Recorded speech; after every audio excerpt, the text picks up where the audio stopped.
Сайн байцгаана уу? Та бүхэнд энэ өдрийн мэндийг хүргэе. Өнөөдрийн хичээлээр би та бүхэнд татрын хөнгөлөлт чөлөөлөлт илрүүлэх үйл ажиллагааны журам болон аж ахуйн нэгжийн орлогын албан татварт хэрхэн тусгах талаар танилцуулъя. Татрын хөнгөлөлт чөлөөлөлт илрүүлэх үйл ажиллагааны журам маань 2019 оны 12 дугаар сарын 27-нд 292 тоо сангийн сайдын тушаалаар батлагдсан бөгөөд энэхүү журмыг татрын ерөнхий хуулийн 10 дугаар зүйл заасан харилцааг зохицуулахад хэрэглэгдэнэ. Хувь хүний орлогын албан татврын хөнгөлөлт чөлөөлөлт илрүүлэх тухай энэ журамд хамаарахгүй бөгөөд энэхүү журам нь тусдаа журмаар зохицуулагддаг тул хамаарахгүй маа. Татрын ерөнхий хуулийн 10 дугаар зүйлд татрын хөнгөлөлт чөлөөлөлтийн хэлбэрүүдийг зааж өгсөн байдаг бөгөөд үүнд 1-р ногдоосон татрыг хорогдуулах, 2-р татрын хэмжээг бууруулах, 3-р тогтоосон доод хэмжээнд хүрээгүй орлого бараа ажил үйлчилгээний орлогыг албан татвараас чөлөөлөх, 4-р татвар төлөгчийг татвараас чөлөөлөх, 5-р татвар ногдох зүйлсийг хэсэгчлэн татвараас чөлөөлөх, 6-р татварын бусад хууль тогтоомжид заасан хөнгөлөлт чөлөөлөлтийн хэлбэртэй байна гэж заасан тул энэ журмыг тухайн харилцааг зохицуулахад хэрэглэгдэнэ.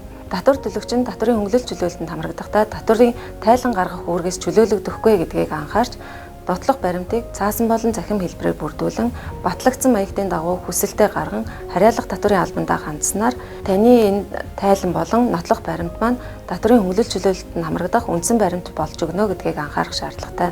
Татварын чөлөөлөлтийг хэд хэдэн хэлбэрээр хэрэгжүүлдэг бөгөөд орлогыг чөлөөлөх, төлбөрийг чөлөөлөх, хөрөнгийг чөлөөлөх, мөн бусад татвар хураамжийг чөлөөлөх хэлбэрээр хэрэгжүүлж болдог. Жишээлбэл орлогыг чөлөөлөхдөө аж ахуйн нэгжийн орлогын албан татврын тухай хуулийн 21 болон нэмэгдсэн үртгийн албан татврын 13 дугаар зүйл заасан чөлөөлөгдөх бараа ажил үйлчилгээний орлогыг албан татвараас чөлөөлөхдөө нийт орлогоос чөлөөлөгдөх орлогыг асаж тодорхойлдог.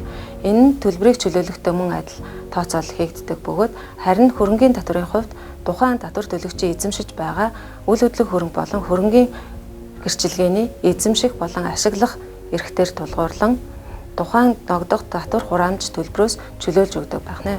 Бусад төрлийн албан татвар болон хөнгөлөлт чөлөөлөлтийг эдлүүлэхдээ төрийн захиргааны эрх бүхий байгууллага нь тухайн хөнгөлөлт чөлөөлөлтийг эдлүүлж татрын албандаа батлагдсан маягтын дагуу татрын тайлан болон мэдээ хавсрал үснэгтийг ирүүлснээр тухайн чөлөөлөлтийг эдлүүлэх хэлбэрээр хэрэгжүүлдэг байна.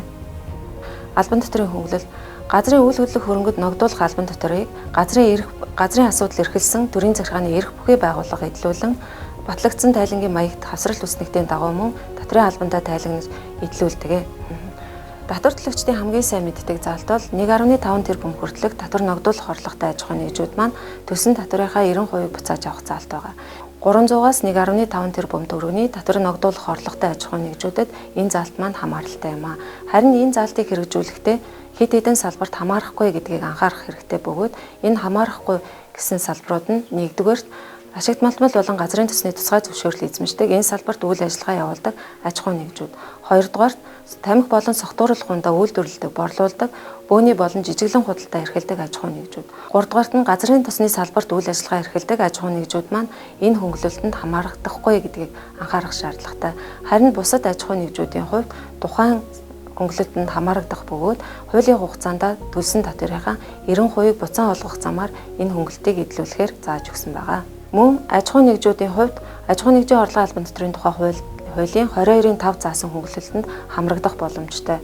Эдгээр хөнгөлөлтийн заалтууд маань хөгжлийн бэрхшээлтэй иргэнийг ажилуулж байгаа бол тухайн аж ахуйн нэгжид ногдох албан татврыг хөнгөлөх заалтууд бол 2 хэрэгждэг. Тэгэхээр 1-р нийт ажиллагчдын нь 3.2-оос дээш ажилт нь хөгжлийн бэрхшээлтэй гэж тодорхойлогдсон бол тухайн аж ахуйн нэгжийг тухайн төрлийн албан татвараас бүрэн чөлөөлөхөөр зааж өгсөн байдаг. Мөн 50%-аас дээш хөдөлмөрийн чадвараа алдсан хөгжлийн бэрхшээлтэй иргэнийг ажилуулж байгаа аж ахуйн нэгжийн хувьд тухайн ажилтнанд нь эзэлж байгаа хуваар нь аж ахуйн нэгжийн орлогын албан татвараас хөнгөлж өгсөн заалт байдаг.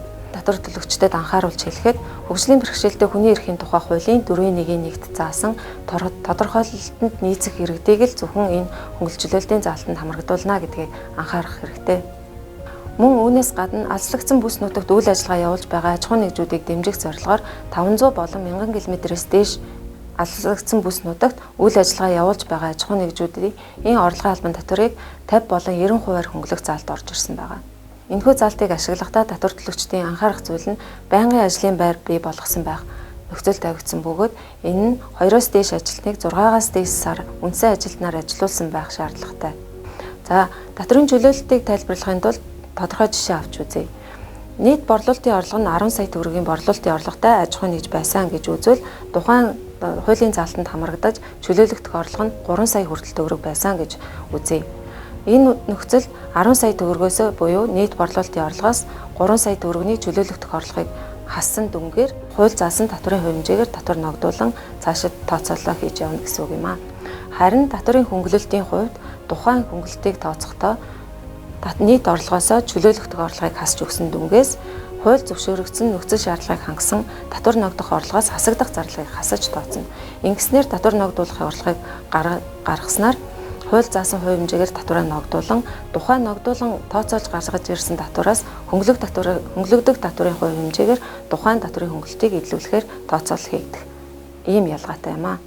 Хуульд орсон гол өөрчлөлтийн нэг маань тайлагнах хугацаа бөгөөд 6 тэрбум хүртэлх татвар ногдуулах орлоготой аж ахуй нэгжүүд маань жилд 2 удаа тайлагнахаар 6 тэрбум төгрөгөөс дээш татвар ногдуулах орлоготой аж ахуй нэгжүүд маань жилд 4 удаа тайлагнана гэдэг нь хэвээрээ батлагдсан байгаа. Үүнтэй холбоотойгоор татвар төлөгчдөө анхааруулж хэлэхэд хэдийгээр тайлангийн хугацаанд өөрчлөлт орсон боловч татвар төлөх хугацаа маань урьдчилгаа хэлбэрээр төлөгдөх хэвээрээ байгаа. Өөрөөр хэлбэл сарын урьдчилгаа татврыг тухайн сарын 25-ны өдрийн дотор, улирлын татврыг дараа улирлын эхний сарын 20-ны өдрийн дотор жилийн эцсийн тооцоог эцсийн байдлаар хийж дараагийн татврын жилийн 2 дугаар сарын 10-ны дотор төлж барагдуулсан байх үүрэгтэй. Өнөөдрийн хичээлд анхаарал тавьсан та бүхэнд баярлалаа. Та бүхэн мэдхийг хүссэн хичээлийн сэдвээ комент хэсэгт үлдээж болох бөгөөд дараагийн хичээлийн сэдв маань аж ахуй нэгжийн орлого албан татврын тайлан хэрхэн гаргах тухай байх болно. Баярлалаа.